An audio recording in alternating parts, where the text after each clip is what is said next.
হ্যাঁ, না তারা মনে করেন নির্বাচন পরিবেশ ভালো। ইউ তো ইতিমধ্যেই জানা, ইউ যে মিশন আসছে, অবজারভার মিশন, তারাও স্যাটিসফাইড। মানে বলছে মানে একটা ভালো অ্যাটমসফিয়ার প্রিভেল করে ওখানে, মানে সবাই আন্তরিক আছে যারা নির্বাচনের ক্ষেত্রে বাংলাদেশে নেক্সট মানে গণতান্ত্রিক নির্বাচন দেখতে চাই 12ই ফেব্রুয়ারি।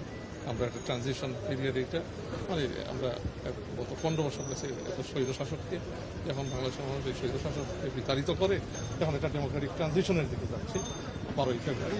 তো এই পরিবেশ নিয়ে তারা মানে they are very much they see it is a fertile atmosphere, people are excited about elections. তো সেই হিসাবে আজকে যারা আসছেন তাদেরও মত কোনো ডিফারেন্ট না। নির্বাচন নিয়ে ওই রকম কোনো স্পেসিফিক আলোচনা হয়নি। এটা হচ্ছে উনার ভাবনা, উনার মানে ভিউ পয়েন্ট। উনি দুই দেশের মধ্যে বিভিন্ন দেশের সাথে কীভাবে সম্পর্ক উন্নয়ন করবেন তারও তাদের ভিউ দিচ্ছে, তারও মানে বাংলাদেশের সাথে কীভাবে কাজ করতে চায় ওইগুলো নিয়েই আলাপ হয়েছে।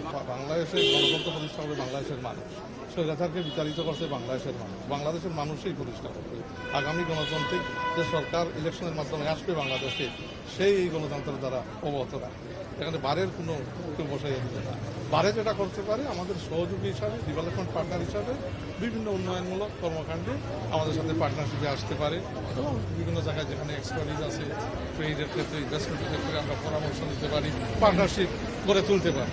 সো এখানে মানে এভরিথিং আমি যেটা বলছি, বাংলাদেশের রাষ্ট্রনীতি আগামীতে নির্ধারিত হবে মানে ইনশাআল্লাহ তারেক রহমান সাহেব বাংলাদেশের মানুষ প্রধানমন্ত্রী ইলেক্ট করলে, বিএনপি গভর্নমেন্ট ফর্ম করলে on the basis of mutual respect and national interest, and it will not ever again মানে যেটা 15 বছর আগে আমরা দেখছি betray the people of Bangladesh. It will never do that.